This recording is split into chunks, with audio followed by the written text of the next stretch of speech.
안녕하세요. 길에게 길을 묻다 하봉길 감독입니다. 오늘은 상저옥배 또 디드로 이펙트라는 제목으로 얘기를 좀 해보겠습니다.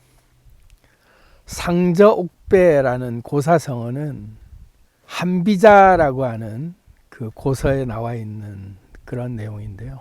은나라 주왕이 상하로 젓가락을 만들으라고 지시를 하는 걸 보고 주왕의 숙부이자 신하인 그 기자라고 하는 그 신하가 개탄을 하면서 그런 말을 했다고 하죠.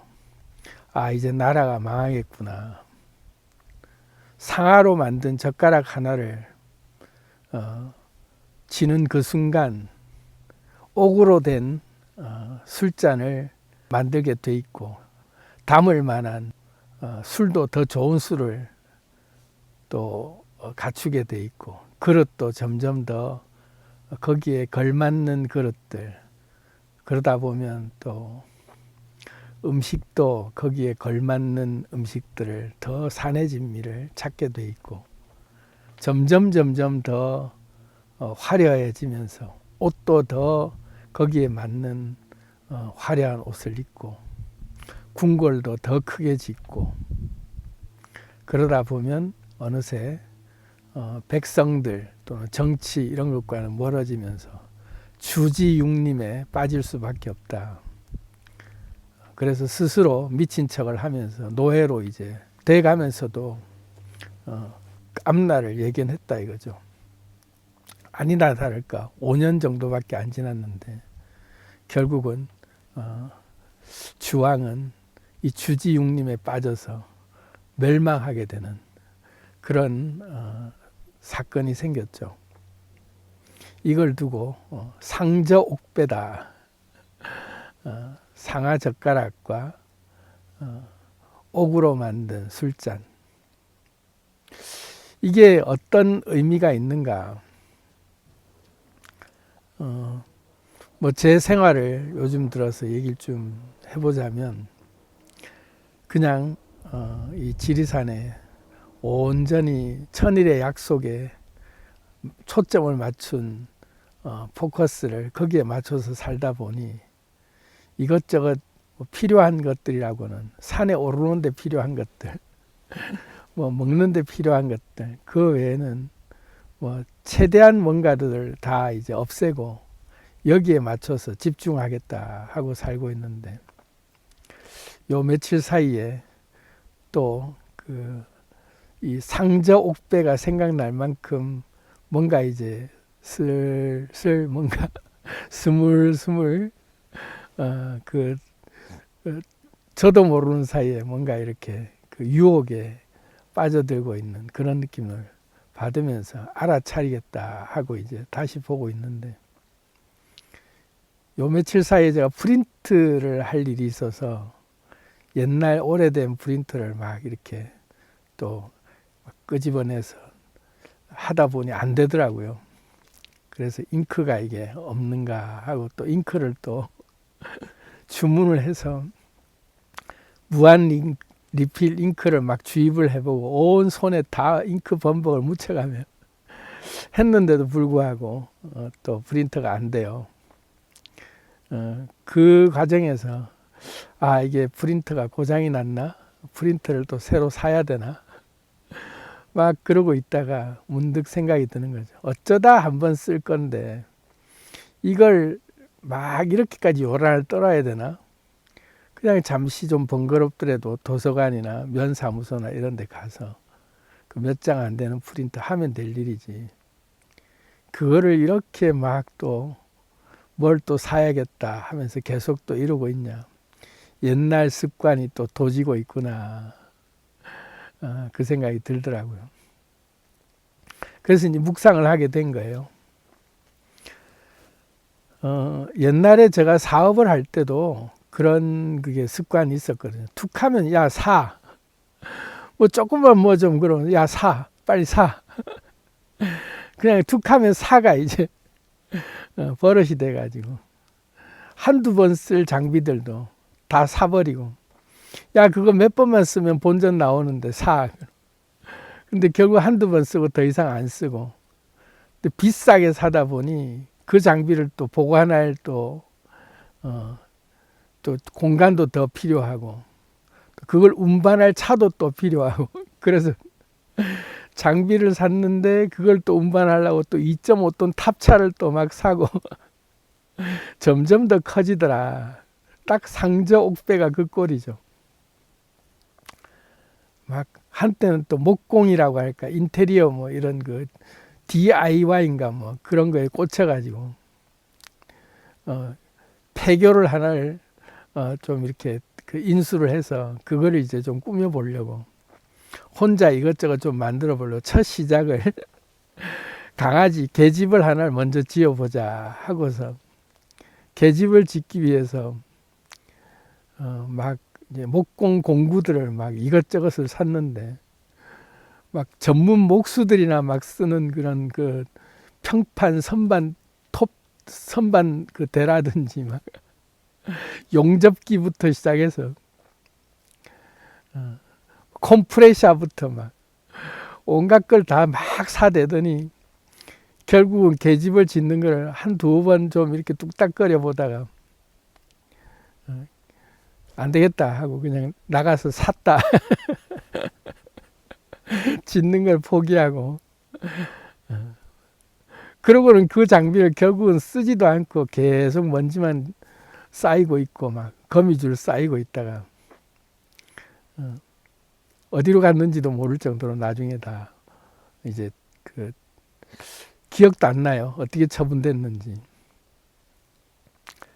폐교를 다 이제 정리할 때쯤 돼서 교육청 관계자에게 알아서 다 처분해 주세요 하고 그냥 그랬던 시절이 생각이 나더라고요. 뭘 하나를 사게 되면 거기에 걸맞는 걸 또 사고 또 사고, 뭘 하나를 생각하면 또 거기에 필요한 것들이 자꾸 생각나면서 이것도 사고 저것도 사고. 그 시절에야 뭐 툭하면 사가 이제 그게 감당이 될 만큼의 뭔가 늘 들어오는 게 있으니까 뭐 그럴 수 있었지만, 지금 같으면 툭하면 사, 뭐 무조건 사, 이게 이제 저한테는 아주 그 신중하게 생각해야 될 그런 형편이기 때문에 프린터를 절대로 사서는 안 된다.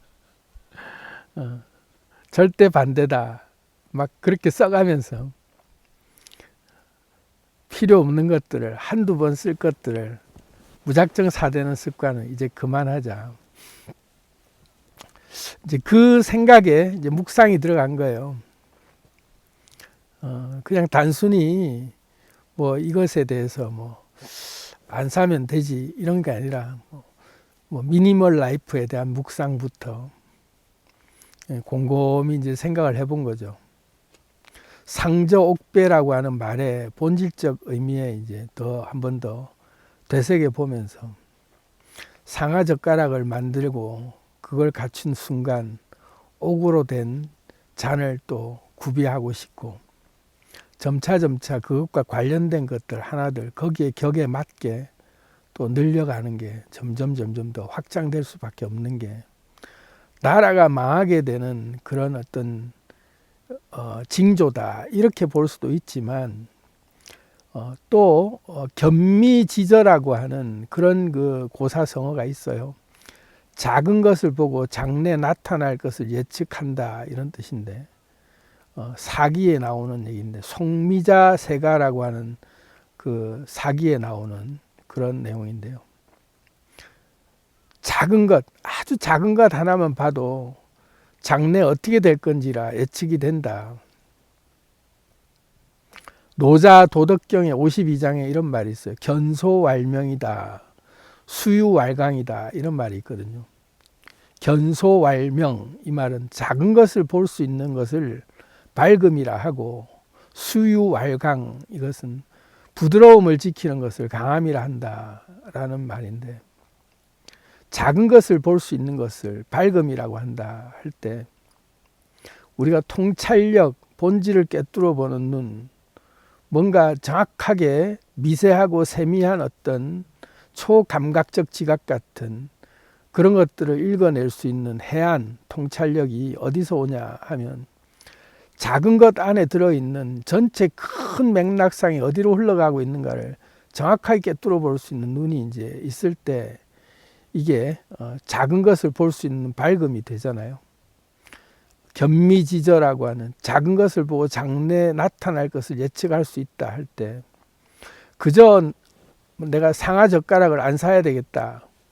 그리고 이것과 비슷한 그 또 용어가 디드로 이펙트라고 18세기 프랑스 철학자의 에세이에 나온 말인데 디드로라고 하는 드니 디드로라고 하는 철학자가 나의 오래된 가운을 버림으로써 인한 후회라는 에세이에 나와 있는 책이죠. 내용이죠.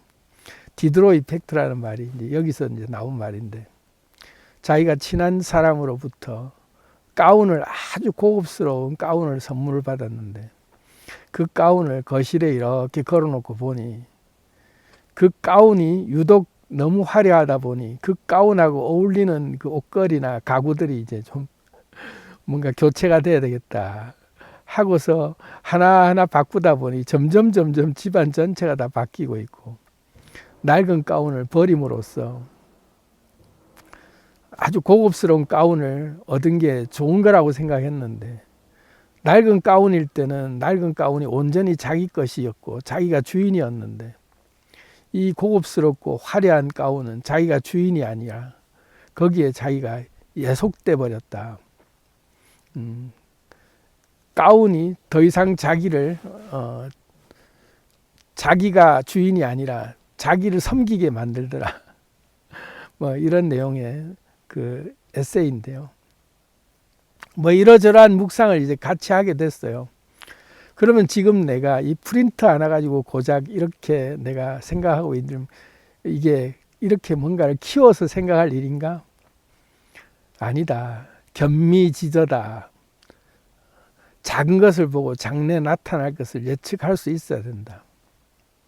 이게 뭐냐면 내 주변에 내가 지금 무엇에 꽂혀 있고 내 주변이 무엇으로 채워져 있는가를 볼 줄 알 때 그 지극히 사소한 것, 익숙한 것들, 그 주변에 있는 것들이 곧 나의 현재 마음 상태를 대변하고 있고 내가 어디에 관심이 있는가가 대변되고 있는 거잖아요.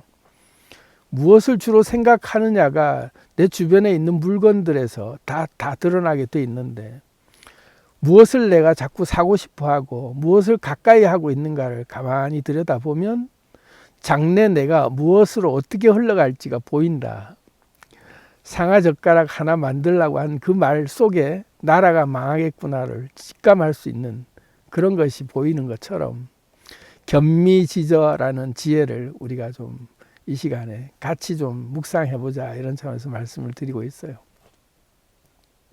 한비자의 내용에 보면 성인은 티끌을 보고도 낡은 것을 알게 되고 작은 시작을 보면 그 종말을 알 수 있다 이런 말을 해놨거든요. 그래서 제가 이 생각이 든 거죠. 뭐 내가 망하겠구나 이런 차원에서 얘기가 아니라 내가 지금 무엇에 꽂혀 있는가 또 내가 어디에 가치를 두고 있는가 이런 것들을 다시 한번 볼 필요가 있다. 그런데 만약에 내가 그냥 이런 물건 저런 물건을 아무 생각 없이 이제 사고 또 옆에 두기 시작하면 그것과 어울리는 또 다른 뭔가를 또 하나씩 생각하게 되고 그러다 보면 또 어쩌다 한번 쓸 것들인데 그냥 당연히 옆에 있는 것들 때문에 그것과 관련된 것들을 자꾸 이제 고민하면서 또 하나를 더 사고 싶은 그런 욕심이 자꾸 스물스물 올라오게 된단 말이죠. 이게 똑같은 원리다. 그렇다면 이것이 나쁘게만 볼 문제도 아니고 또 좋게만 볼 문제도 아니고 이걸 어떻게 볼 것인가에 대한 정확한 본질을 좀 꿰뚫어 볼 필요가 있지 않는가. 뭐 미니멀 라이프가 무조건 좋다. 뭐 쓸데없는 물건 사지 마라. 이렇게 얘기가 끝날 문제 같으면 이게 묵상의 내용이라고 할 수 없겠죠. 근데 제가 묵상을 해보니 그게 더 중요한 게 아니라 진짜 중요한 것은 내가 무엇에 관심을 두고 있는가에 대한 것들이 내 주변의 물건을 그게 대변하고 있다면 내 주변의 물건을 무엇으로 채워 놓느냐에 따라서 내 관심도 그렇게 따라 변하겠구나를 또 볼 줄 알아야 되겠죠.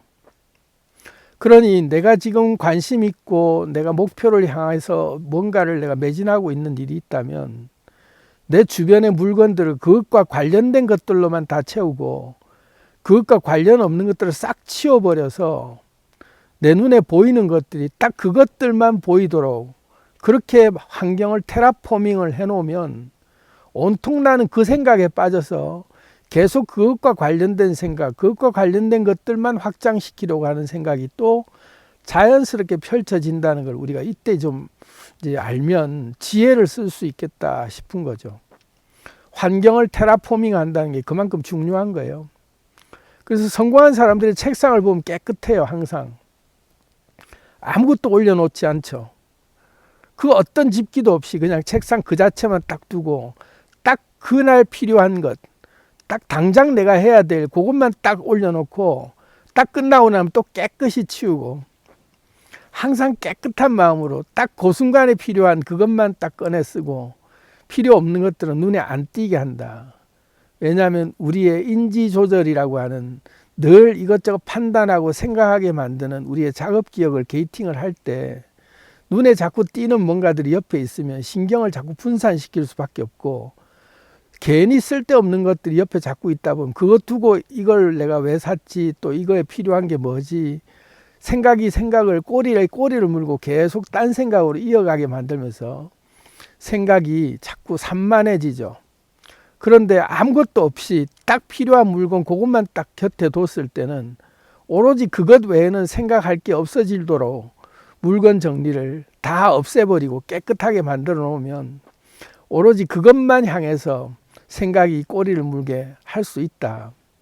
그래서 이게 상저옥배라든지 디드로 이펙트라든지 이런 것들이 꼭 과소비나 뭔가 나라를 망하게 하고 나를 망하게 하는 뭔가 소비를 쓸데없는 물건을 사지 말라 이런 차원에서만 볼 문제가 아니다. 그만큼 우리 주변에 있는 물건이 뭐를 채우느냐에 따라 또 내가 귀한 물건이라고 할 만큼 내가 관심을 둘 만한 물건이 옆에 있게 된다면 그것과 관련된 걸 계속 채우고 싶어하는 게 원리가 그런 게 끌어당김처럼 비슷한 것끼리 자꾸 끌어당기게 되면서 그 물질을 채우게 된다면 애초에 내가 마음에 있는 것들 내가 굉장히 귀하고 이것에 내가 매진해야겠다라고 하는 걸 옆에 딱 두기 시작하면 계속 그것과 관련된 것들 더 꾸미고 싶어지지 않겠냐 이거죠. 그래서 오히려 이거를 좋게 활용해 볼 필요가 있다. 상저옥배를. 과소비하지 말게 귀한 물건들 그냥 마음껏 사지 말자 이게 아니라 정말 가치 있는 물건 귀한 물건을 하나를 딱 내가 일에 필요한 물건을 그거에 내가 전념하겠다고 딱 거기에 집중하면 그 물건 하나가 있음으로 해서 계속 그걸 들여다보면서 그것과 관련된 생각을 하기 시작하면서 확장된다. 그래서 오히려 이걸 좀 활용하면 내가 더 몰입할 수 있는 계기가 되고 점점 더 필요 없는 것들을 안 사게 된다. 왜? 필요한 것들에 꽂혔기 때문에 나머지 것들은 관심이 없어지죠. 그래서 이걸 오늘 좀 같이 좀 우리가 좀 묵상을 해보자. 저는 그래서 쓸만한 것들, 꼭 필요한 것들 말고 매일 써야 되는 것들 말고는 한 번만 쓰고 말 것들 이런 것들을 빨리 알아차리고 조금 번거롭고 조금 뭔가 귀찮고 하더라도 그냥 이거는 잠시 쓰는 거는 빌려 쓰거나 또 그때그때마다 돈이 좀 더 든다 싶어도 그거는 기꺼이 그렇게 당연히 해야 되는 거다 하고 내 곁에 두지 않기로 결정을 하고 늘 써야 되는 것들에 대해서 오히려 더 내가 애지중지할 만한 뭔가로 투자해서 딱 갖춰놓으면 그것과 관련된 생각을 계속하면서 점점 더 확장되게 할 수 있다. 그래서 내가 어디에 가치를 두느냐에 따라서 그 물건 중심으로 다시 리셋되고 재정리될 수 있게 진세와 진법을 그것 중심으로 다시 구축하면 내 마음이 거기에 머물기 시작한다. 내 마음이 거기에 머물면 내가 거기에 생기를 자꾸 더 두게 되면 거기에 뭔가 나의 에너지가 계속 모이기 시작하면서 내 생활의 중심이 그걸 중심으로 다시 재편이 될 수 있는 계기가 된다. 그래서 오늘은 상저옥배 디드로 이펙트라는 제목으로 말씀을 좀 드려봤습니다. 사랑합니다.